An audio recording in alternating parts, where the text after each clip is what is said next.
ఇప్పుడు నేను మీకు చెప్పబోయేది ఏంటంటే మ్యాంగో హాట్ వాటర్ ట్రీట్మెంట్ ఎలా చేసుకోవాలి, ఎందుకు చేసుకోవాలనే ఉద్దేశంతో ఈ వీడియో చేయబోతున్నాను. సో అయితే మనం చూపించేది కేసరి మ్యాంగో. సో హాట్ వాటర్తో చేసుకునే లాభాలు ఏంటంటే, సో కేసరి మ్యాంగో వచ్చేసి మనకి fruit fly damages, fungal infections లేకుండా ఈ హాట్ వాటర్తో ట్రీట్మెంట్ చేసుకుంటున్నాం అనమాట. సో ఇలా ట్రీట్మెంట్ చేయడం వల్ల అలాంటి ఫ్రూట్ ఫ్లై ఎఫెక్ట్స్ కానీ, సో ఫంగల్ డిసీజెస్ కానీ కంట్రోల్ అవుతాయి. సో ఈ పల్ప్ వెరైటీస్ ఏవైతే ఉంటాయో అవి 52 degrees మినిమం టెంపరేచర్ మెయింటైన్ చేస్తూ మనం ఈ హాట్ వాటర్లో అట్లీస్ట్ మినిమం 3 minutes అయినా సరే ఈ మ్యాంగోస్ని డిప్ చేసుకోవాలి. సో అలా డిప్ చేసుకోవడం వలన ఎగ్స్ కానీ లార్వాస్ కానీ ఏమైనా ఉంటే అవి క్లియర్ అయిపోతుంటాయి అన్నమాట. సో నెక్స్ట్ మనకి ఎలాంటి రైపన్ అయ్యే టైంలో ఎలాంటి ప్రాబ్లం ఉండదు.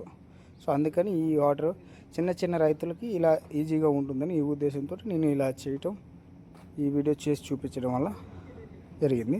సో నేను చేసేది అయితే కేసరి వెరైటీ 50 to 56 మధ్యలో ఈ బిలో టెంపరేచర్ని మెయింటైన్ చేయడం అనేది జరుగుతుంది. సో ఈ విధంగా చేసి వాటిని డ్రై చేసి రైపనింగ్, నేచురల్ రైపనింగ్ అంటే వరి గడ్డిలో నేచురల్ రైపనింగ్ పెట్టుకోవటం వల్ల చాలా ఉపయోగాలు ఉంటాయి. ఫ్రూట్ క్వాలిటీ బాగుంటుంది, పల్పు కూడా తొందరగా రైపన్ అవుతుంది. Thank you.